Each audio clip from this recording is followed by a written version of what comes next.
Good day and welcome. My name is Inaya and you are listening to Affirmations for the Soul. And today our topic is going to be about faith over fear. Just knowing that even the times where you're the most down, maybe everything feels like the worst and you don't know if there's another way out of a situation, it is important to remember to pause and pray. Pause and prayer is a really big agent in helping with you moving forward through the most difficult times in your life. And I feel like it takes faith to be able to pause and pray. So for a lot of people out here, when things go wrong, we forget that the most vital step to our day is prayer and silence, and really just thinking about, okay, even with this being my situation, Lord, I'm going to put my faith into your hand. Essentially, I'm going to let you guide me the way. And just remember, God is always going to be the rule book to life. So when it comes down to ever figuring out something and maybe it's confusing, maybe you don't understand the reason why you're being treated a certain way, or why it seems like all the outcomes are happening in a negative way, you just have to remember that God is always going to be the number one source to your result. All right, so the next point is going to be no more self-doubt. So the key to having absolutely no fear and keeping full faith is not having doubt on. So what that means is whatever things are thrown out of your way, whether it's somebody who's saying you can't achieve something, or if you are watching something and it makes you feel like you're not attaining this level of status or things like that, then you realize your faith will never be tarnished. The reason why I say this is because so many times and times again, we are conditioned to believe, to doubt ourselves. And with that, it causes people to essentially be put in this place of self-negligence against themselves. And it really is self-negligence because you're neglecting your true soul when you are doubting yourself, when you're saying, I can't do this, I won't be able to do this, it won't ever happen.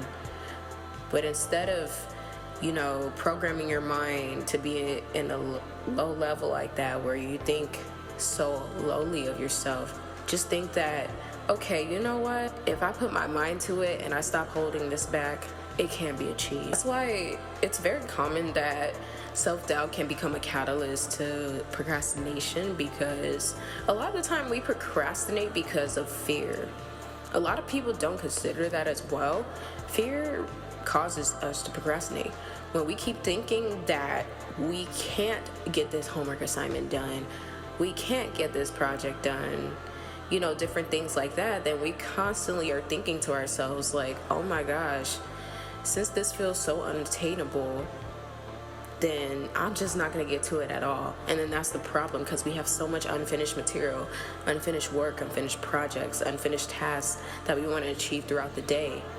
And we just don't do it because of a simple thought. But then when we rewire our brains to believe that anything is achievable, that you could realize that within the day, everything that you said you couldn't get done, you end up getting done, it changes everything.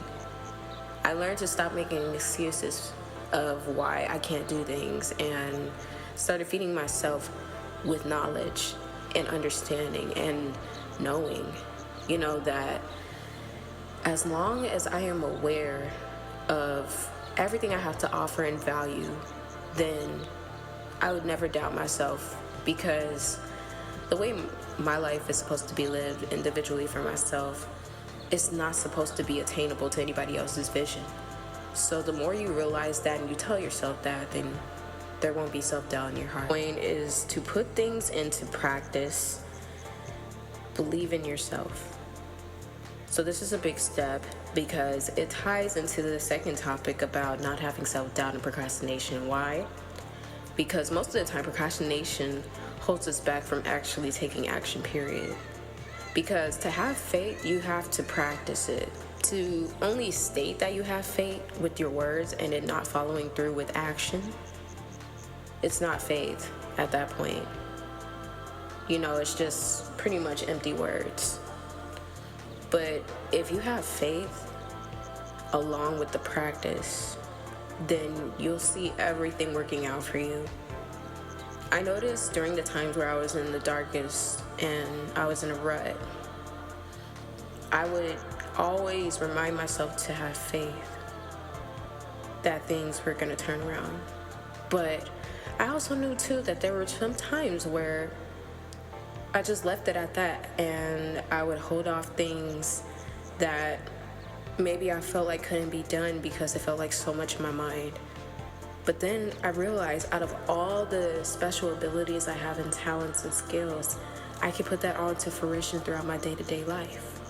And I feel like that's what I'm doing here, especially with this podcast. This is my second video ever on this podcast.